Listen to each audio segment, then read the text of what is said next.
Bonsoir, bienvenue pour le 23h à la une de l'actualité. Le palais présidentiel a abrité ce mercredi un conseil des ministres présidé par le chef de l'État Alassane Ouattara. Au nombre des décisions, l'adoption de 6 décrets relatifs à l'organisation des élections locales fixées au 13 octobre 2018.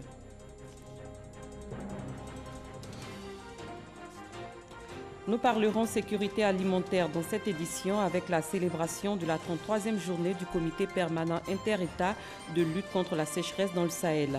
La rencontre s'est tenue à Ouagadougou en présence du président en exercice de ce comité, le président du Faso, Roch-Marc Christian Kabore. La ville de Grand-Bassam va accueillir demain un séminaire sur les programmes d'information de la CEDEAO. La rencontre réunira les télévisions de services publics de l'espace sous-régional. Dans ce journal, nous plancherons sur les enjeux de ce rendez-vous. Merci de suivre cette édition. Un conseil des ministres s'est tenu aujourd'hui au palais présidentiel sous la houlette du chef de l'État, le président Alassane Ouattara. Le conseil a adopté 6 décrets relatifs à l'organisation de l'élection des conseils régionaux et municipaux. Un scrutin fixé au samedi 13 octobre 2018. Les dates d'ouverture et de clôture de la campagne électorale ont également été fixées. Viviane Aimé. L'ordre du jour du Conseil des ministres de ce mercredi 12 septembre, sous la présidence du chef de l'État, comportait l'examen et l'adoption de 11 projets de décret, de 5 communications et la validation de 51 propositions de nomination à divers postes administratifs. Le Conseil a ainsi adopté 6 décrets dans le cadre de l'organisation de l'élection des conseillers régionaux et des conseillers municipaux fixés au samedi 13 octobre 2018 et a fixé les dates d'ouverture et de clôture de la campagne électorale ainsi que sa durée. En application de la législation électorale nationale et sur proposition de la Commission électorale indépendante, la durée de la campagne électorale pour les élections des conseillers régionaux et des conseillers municipaux est fixée à 14 jours. La campagne électorale sera ouverte le vendredi 28 septembre 2018 à 0h00 et close le jeudi 11 octobre 2018 à 24h. À l'issue du processus d'enrôlement et du contentieux subséquent, le nombre d'électeurs s'établit à 6 498 215 répartis dans 10 464 lieux de vote et 20 219 bureaux de vote sur l'étendue du territoire national.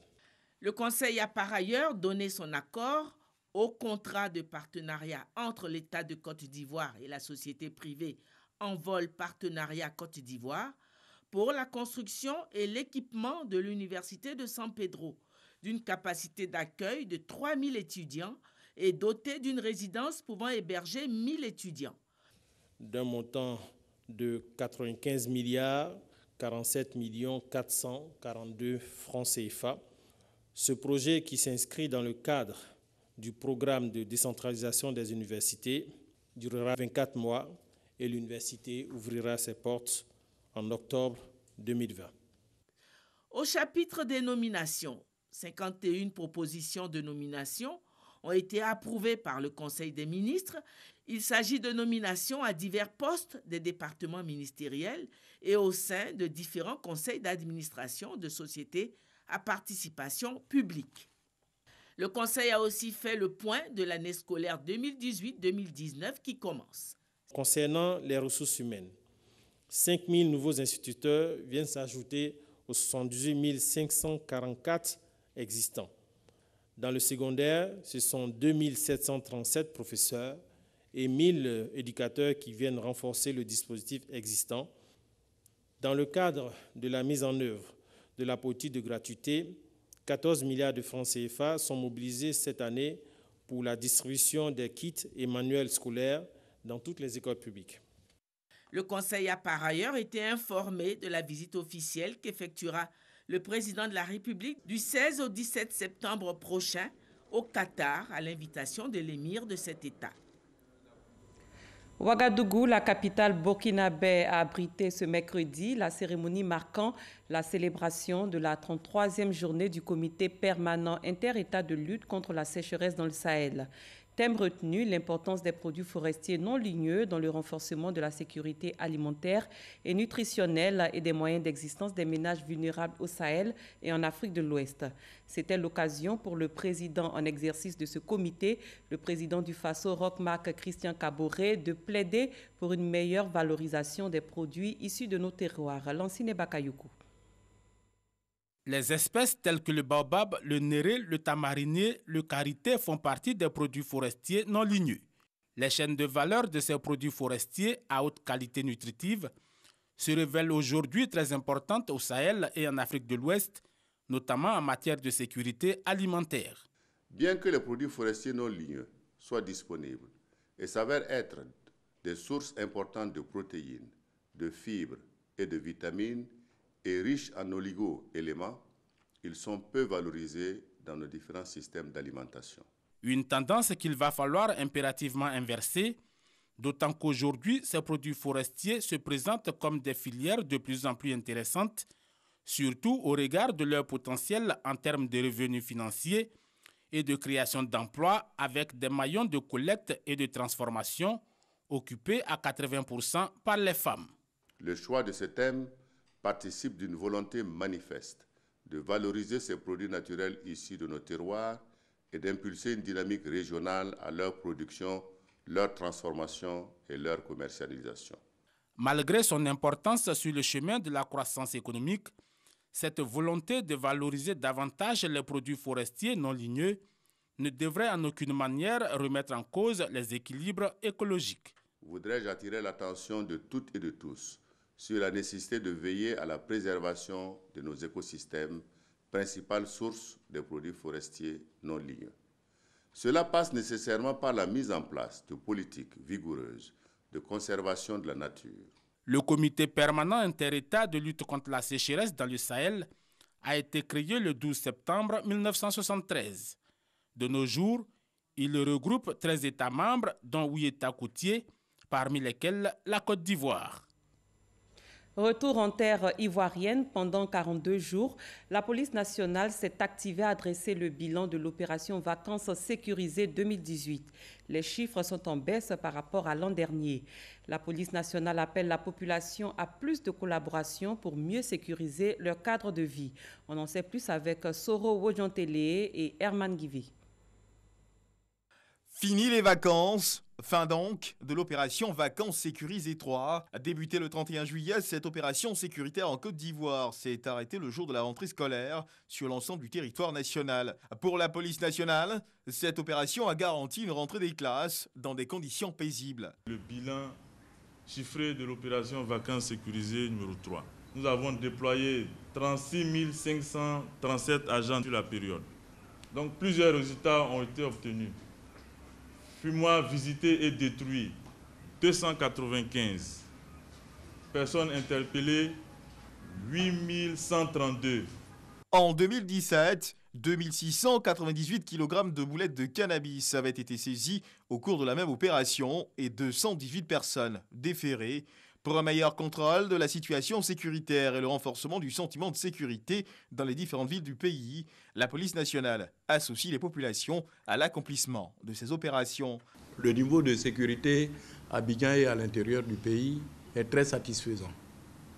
Le secteur de zone 4 et autres, vous y allez aujourd'hui jusqu'à des heures tardives, vous allez trouver la population au dehors.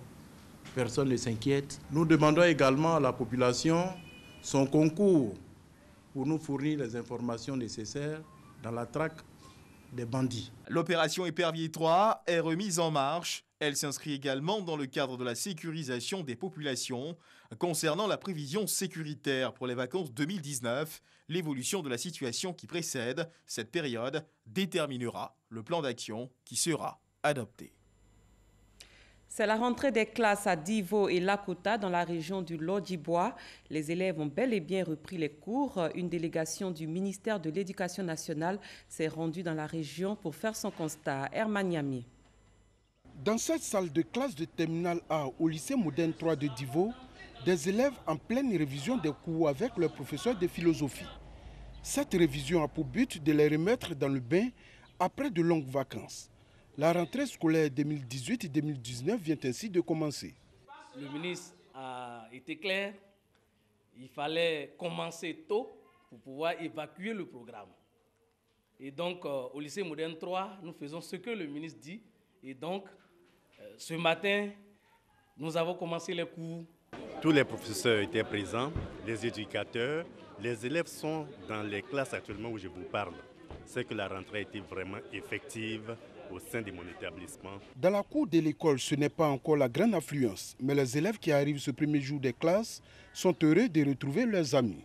Je suis contente de revenir à l'école aujourd'hui. Moi-même, j'avais hâte de revenir à l'école. Mes professeurs me moquaient, je voulais... Bon, les hétéros me moquaient, tout ce qui se passe en classe me moquait. Après les vacances, il faut revenir à la rentrée pour pouvoir mieux se cultiver et améliorer ses connaissances, quoi. Parce que aller à l'école, c'est un bon fait. Pour s'assurer de l'effectivité du démarrage des cours dans les différents établissements scolaires du pays, des équipes du ministère de l'Éducation nationale, de l'enseignement technique et de la formation professionnelle sont sur le terrain pour faire le constat. C'est ainsi que le chef du cabinet du ministre de l'Éducation nationale est dans la région du Lot-Guibois.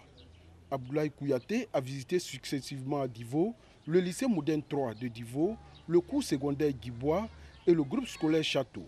Dans ces différents établissements, l'heure est à la révision.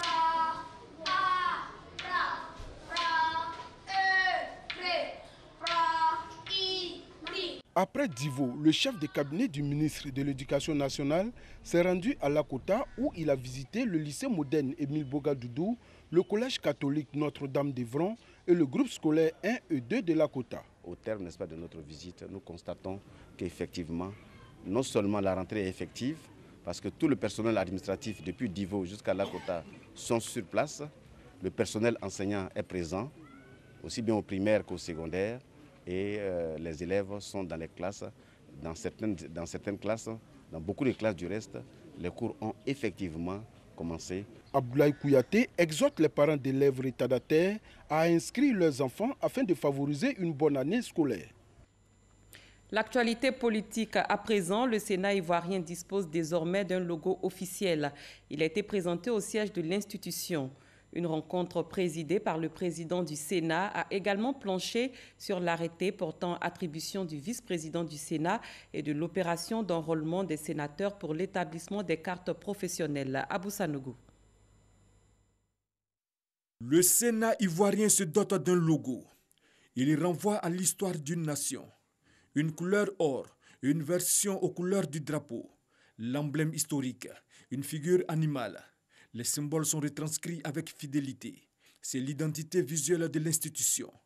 Le logo officiel du Sénat a été présenté à une rencontre d'information qui a porté sur l'arrêté portant attribution des vice-présidents. Attributions qui ont été définies à l'issue d'une procédure participative qui a pris en compte des propositions faites par des sénateurs. Désormais, les vice-présidents du Sénat auront des attributions bien précises afin d'améliorer la qualité du travail. Le Sénat, selon son président, entend occuper toute sa place dans le paysage institutionnel du pays, en étant au service de tous les Ivoiriens. Nous entendons apporter notre contribution pour que la société ivoirienne soit de plus en plus vertueuse. Il faut que la Côte d'Ivoire revienne à ses valeurs fondamentales, notamment d'intégrité, le respect de la personne humaine, comme la Constitution le dit dans son préambule, le respect de la chose publique, le respect des anciens. Cela nous caractérise, nous les Ivoiriens. Les sénateurs ont par ailleurs été informés de ce que les observations du Conseil constitutionnel ont été prises en compte et les décisions concernées, réécrites conformément à la décision du Conseil constitutionnel. Cette rencontre d'information a été également le lieu pour les sénateurs de se faire enrôler afin de disposer très prochainement de cartes professionnelles ayant trait au statut de parlementaire. Le président du parti Concorde, Alcide Djedje, effectue des tournées au sein des partis politiques. Il s'est entretenu avec le ministre chargé des Affaires politiques, Amadou Soumaoro. Alcide Djedje a ensuite échangé avec les instances dirigeantes du PIT. Herman Guivé. Visite de courtoisie de Alcide Djedje dans les bureaux de Amadou Soumaoro, ministre chargé au sein du gouvernement du dialogue politique. Objet de cette visite, présenter le nouveau-né d'entre les partis politiques, le parti Concorde, au ministre Amadou Soumaoro. Avec lui, une forte délégation des membres de son bureau, des visages connus, d'autres moins connus. Le ministre Amadou Soumaoro s'est réjoui de cette visite qui témoigne de la volonté affichée des fils de la Côte d'Ivoire d'évoluer ensemble pour une paix durable. Point de vue soutenu par Alcide Djedje. Vous ne pouvez pas prôner la recherche du consensus à tout prix.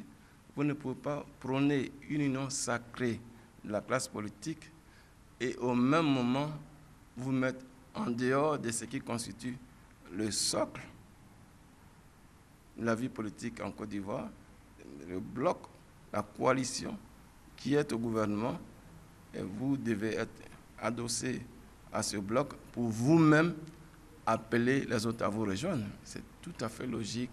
Et c'est pourquoi d'emblée, nous avons dit que nous adhérons à RHDP, qui constitue aujourd'hui la forme la plus achevée de la coalition gouvernementale. Puis, direction, le siège du Parti ivoirien des travailleurs, le PIT, pour satisfaire au même objectif. Le président de la République a pris le 6 août dernier une ordonnance d'amnistie. À partir du moment où il y a des jalons essentiels qui ont été posés pour la réconciliation, il faut emboîter le pas au président de la République et consolider la paix et la réconciliation en Côte d'Ivoire. La création de Concorde répond à cela. Heureux de voir la similitude de point de vue, la manière de percevoir la réconciliation, la recherche de la paix. Et nous sommes heureux que Concorde ait apprécié le grand geste posé par le président de la République, son Excellence Alassane Ouattara, pour que, enfin, le pays puisse se développer dans la stabilité. Ambiance conviviale, mieux fraternelle, le parti Concorde, selon son président, a été créé pour rechercher la concorde avec comme mot des philosophies la recherche du consensus à tout prix. Mettons le cap sur la ville de Durban, en Afrique du Sud, où se tient le forum sur les TIC. La rencontre a débuté en présence du président sud-africain Cyril Ramaphosa. Elle planche cette année sur les efforts des États pour une Afrique aux villes intelligentes et qui développe les outils numériques en tenant compte des axes prioritaires de développement. Franck Wadio est notre envoyé spécial à Durban. Le Forum mondial des télécommunications UTU, édition 2018, est ouvert à Durban, en Afrique du Sud. Un monde interconnecté dans lequel l'Afrique doit trouver sa place et sa voix. Le président de la République sud-africaine, Cyril Ramaphosa, à l'ouverture, a tenu à le rappeler. Il nous appartient de savoir que le digital apporte des réponses aux questions actuelles de développement. Ce ne sont pas les élites qui vont réduire et combler la fracture numérique. La 4e révolution reposera sur l'effort de tous. Le défi aujourd'hui est de réussir la révolution numérique, la 4e, dit-on, en impliquant la femme, la jeunesse et les PME. Et cela ne peut réussir que par la mise en synergie des actions des différents gouvernements. La délégation ivoirienne présente à ce rendez-vous mondial du digital a participé avant la cérémonie solennelle à plusieurs rencontres, notamment celle entre les ministres membres de l'Alliance Smart Africa et le comité de pilotage. La technologie est plus simple et avoir une sorte de marché unique, intelligent moins cher, un roaming pratiquement identique pour tout le monde. Donc ce programme-là qui est une alliance se prend sur des thématiques et prend une décision. Donc hier nous avions pour mission de nous prononcer un peu sur les résultats des différentes études qui ont été faites avec nos collaborateurs. Donc il s'agissait pour nous de pouvoir valider certaines décisions, propositions qui ont été faites, mais aussi discuter aussi des options à prendre. Rendez-vous de l'innovation, le forum de Durban a aussi permis au ministre Claude Isaac, chef de délégation, de rencontrer les dirigeants de l'International des télécommunications. Nous avons profité en tant que nouveau ministre en charge des numériques rencontrer tous les acteurs du secteur, donc, mais aussi pour échanger avec eux sur les problématiques. On profiter aussi pour pouvoir parler de notre candidature au Conseil de l'UIT. Vous vous souvenez, nous avions lancé de façon officielle avec les affaires étrangères la campagne pour la candidature de la Côte d'Ivoire au Conseil de l'UIT. Donc dans cette démarche-là, nous avons rencontré le secrétaire général de l'UIT, ses adjoints, ses collaborateurs. Le forum de Durban, ITU Télécom, s'achève le 13 septembre prochain. Ici, en Côte d'Ivoire, une rencontre sur les programmes d'information de la CEDEAO s'ouvre demain à Grand-Bassam. Elle a pour thème un partenariat actif pour un meilleur traitement de l'information régionale et va regrouper les télévisions du service public de l'espace CEDEAO. 24 heures avant, le directeur général de la RTI situe les enjeux de ce rendez-vous. Alexis Ouedraogo. L'information des pays africains reste à ce jour en grande partie traitée par des chaînes étrangères qui installent des bureaux régionaux à travers le continent. Nous avons constaté que la part d'informations sous-régionales est très faible par rapport à la part des informations relatives à ce qui se passe en dehors du continent. D'un point de vue qualitatif, nous remarquons que les sujets font référence souvent aux catastrophes naturelles, aux actes de terrorisme ou aux échéances électorales fortes comme les élections présidentielles dans les différents pays. Nous pensons qu'en plus de cela, il y a une très riche vie culturelle, sociétale, économique. Il y a de très nombreux projets de développement dans ces pays et les Ivoiriens, comme les populations des autres pays, ont le droit et devraient pouvoir savoir ce qui se passe dans ces pays. Un constat qui pose une problématique, celle de la capacité des télévisions de service public africains à offrir par elles-mêmes l'information répondant aux attentes des populations. Nous disons qu'il faut diversifier l'autre. Nous sommes dans une dynamique de mieux satisfaire les populations parce que nous ne pouvons pas nous contenter de ce qui est déjà fait. Face à l'enjeu, la RTI organise du 13 au 16 septembre prochain un séminaire régional sur les programmes d'information des télévisions publiques dans l'espace CEDEAO. Nous avons plusieurs choses nous attendons. La première chose, c'est d'abord d'enrichir nos contenus avec de l'information de la sous-région, donc quotidienne, dans nos télévisions et nos radios. C'est vraiment le premier enjeu.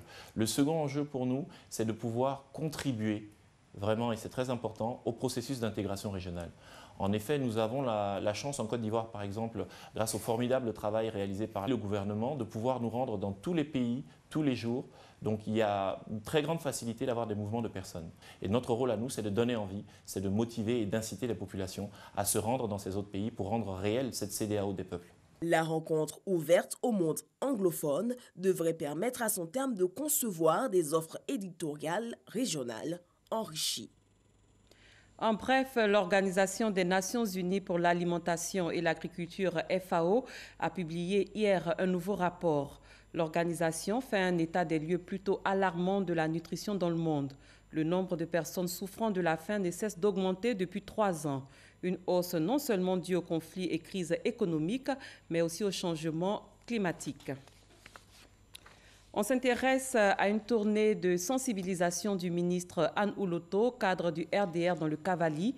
Elle a invité les populations des départements de Guiglo, Bloléquin, Toulepleu et Taï à s'unir pour le développement de leur région. Olivier Iriebi, Alexis Ouedraogo. Anne-Désirée Ouloto est allée à la rencontre des populations de Guiglo, Bloléquin, Toulepleu et Taï pour parler de paix, cohésion sociale et développement de la région. Saisissons cette opportunité. C'est notre histoire. Pour qu'on réussisse ensemble, on doit gagner ensemble. Et je veux compter sur mes papas, sur mes mamans, sur mes soeurs, sur les jeunes. Sur vous tous. Un message salué par les chefs traditionnels. Les chefs de communauté et guides religieux s'engagent à œuvrer pour le rassemblement des fils et filles du Cavali. Pour réussir cette mission, la secrétaire générale adjointe du RDR a offert des moyens de mobilité aux chefs de canton Nidro et Oulao. Elle a aussi mis à disposition des femmes de la région un fonds pour leur autonomisation. Des acteurs de la médiation, experts, inspecteurs et acteurs de la société civile se sont retrouvés à Yamoussoukro pour évaluer les forces et faiblesses de l'institution de la médiation ivoirienne. Les travaux ont permis au président de cette institution, Adama Tounkara, de témoigner sa gratitude au chef de l'État, Alassane Ouattara, pour avoir transféré 3 institutions constitutionnelles, dont celle de la médiation dans la capitale politique ivoirienne. Charles Tatou. 2 jours de travaux ont permis aux participants, notamment les membres du personnel, de la médiation et les acteurs de la société civile, de plancher sur toutes les questions de prévention, de résolution des conflits et de protection des droits des citoyens, gage d'un climat national et sous-régional apaisé et durable. Nous avons demandé aux médiateurs de la République d'augmenter le nombre de médiateurs délégués. Plus il y aura de médiateurs dans les régions, plus les populations vont s'approprier les missions de la médiature.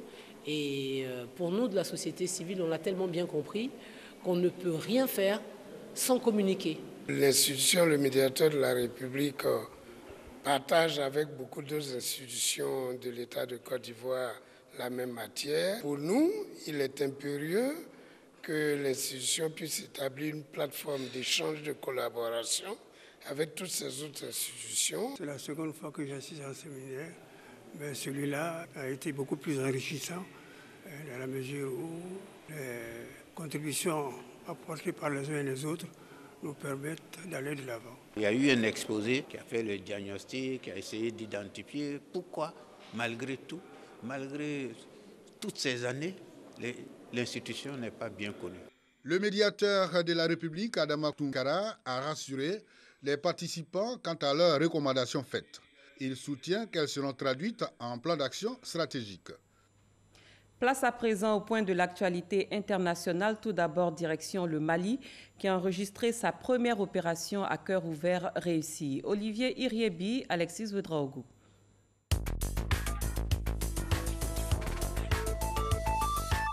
Fanta Diarra, 6 ans, est la première patiente de chirurgie à cœur ouvert au Mali après une intervention réussie de 3 heures.